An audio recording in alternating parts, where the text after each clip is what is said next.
सभी भक्तगणों को मेरा नमस्ते। राधे राधे।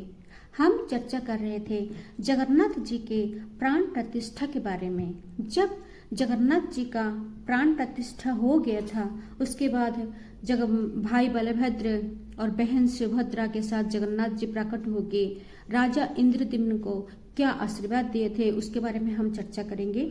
इससे पहले मेरे चैनल को लाइक सब्सक्राइब कर लीजिए, बहुत सारे शेयर भी कर लीजिए ताकि सबके पास ये जानकारी पहुंच पाए। मैं पीछे 7 भाग छोड़ी हूँ, उसको पहले आप देख लीजिए, फिर आपको ये प्राण प्रतिष्ठा के बारे में पता चल जाएगा और आगे मैं जो भी जानकारी दूंगी वो सबसे पहले आपके पास पहुंचेगा। खासकर मैं महिलाओं से निवेदन करती हूँ, जब छोटे छोटे बच्चे कहानी सुनाने के लिए कहते हैं तब आप ये पौराणिक कथा को सुनाया करिए ताकि वो भी अपना परंपरा और संस्कृति को पहचानेंगे और आगे बढ़ाएंगे। सिर्फ ये संस्कृति को पहचानेंगे या आगे बढ़ाएंगे ये नहीं है। आजकल बहुत सारे टेस्ट में भी ये पूछा जाता है, इंटरव्यू में भी पूछा जाता है जगन्नाथ क्या रहस्य के बारे में। इसलिए मैं जो भी जानकारी देती हूँ अब ध्यान से सुन लीजिए। तो चलिए अभी हम देखेंगे राजा को प्रभु जगन्नाथ ने क्या आशीर्वाद दिए थे। प्रभु कहने लगे, राजा आपका दृढ़ निश्चय, अटूट भक्ति और पुण्य श्रद्धा के साथ ये अलौकिक कार्यों को लौकिक में परिवर्तन कर लिया है। जो वर मांगना चाहते हो आप मांगो।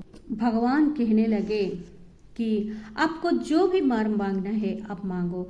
तब राजा कहने लगे कि हे प्रभु, जितने भी लोग मेरा श्रमिक और जितने भी सैनिक है इस मंदिर को बनाने के लिए योगदान रहा है उनका, तो उनके ऊपर आपका आशीर्वाद बनाए रखिएगा।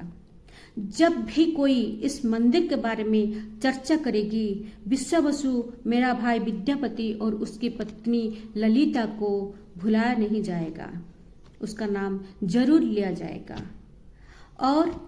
और कुछ मांगो।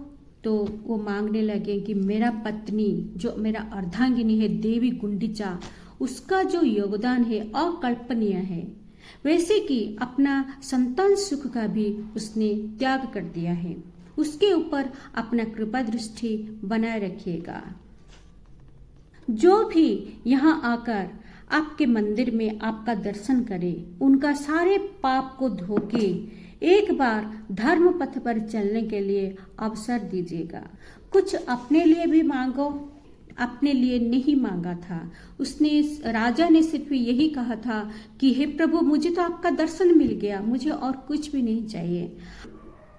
रानी गुंडिचा को कहने लगे, आपका त्याग व्यर्थ नहीं जाएगा। एक विशेष स्थान है मेरा हृदय में मौसी। उन्होंने मौसी का दर्जा दिए थे। माँ जैसी मौसी होती है। प्रतिवर्ष मंदिर छोड़ के मैं आपके निवास स्थान पर आऊंगा, भैया बलभद्र और बहन सुभद्रा के साथ। मैं 8 दिन रहूंगा आपका ममता पाने के लिए। आषाढ़ मास शुक्ल द्वितीया को मेरा रथ यात्रा आरंभ होगी। मेरे रथ को नंदी घोष, बहन सुभद्रा के रथ को दर्पदलन और भैया के रथ को तालध्वज कहा जाएगा। इतना ही नहीं, पुरी के प्रत्येक वर्तमान राजा को मेरे यात्रा मार्गों को स्वर्ण झाड़ू से बुहारना पड़ेगा और आज भी वो प्रथा चालू है। जब भी रथ यात्रा होती है, रथ के चारों तरफ फूल और चंदन से छिड़क दिया जाता है। फिर राजा आते हैं, स्वर्ण झाड़ू से बुहारते हैं उसको, फिर रथ को खींचा जाता है। आप सभी से मेरा अनुरोध है, एक बार आके रथ यात्रा में शामिल होके ये जो भव्य रथ यात्रा को दर्शन कर लीजिए, बहुत ही पुण्य मिलता है। रथ जाके गुंडिचा देवी का जो मंदिर है उधर 8 दिन रहता है, उसको गुंडिचा धाम भी कहते हैं। उस गुंडिचा मंदिर को देखने से बहुत सारे पुण्य मिलता है। अब ये वीडियो लंबा हो चुका है, हम रोसे घर के बारे में चर्चा नहीं कर पाएंगे। आपको तो थोड़ा सा प्रतीक्षा करना पड़ेगा। कथा इतना मधुर है कि मैं चाहते हुए भी कम समय में ये समाप्त नहीं कर सकती हूँ, इसलिए आपको प्रतीक्षा थोड़ा सा करना पड़ेगा। हम जल्दी ही आएंगे। बहुत ही अद्भुत है रहस्य। मैं जल्दी आऊँगी रूसी घर का रहस्य लेके। राधे राधे।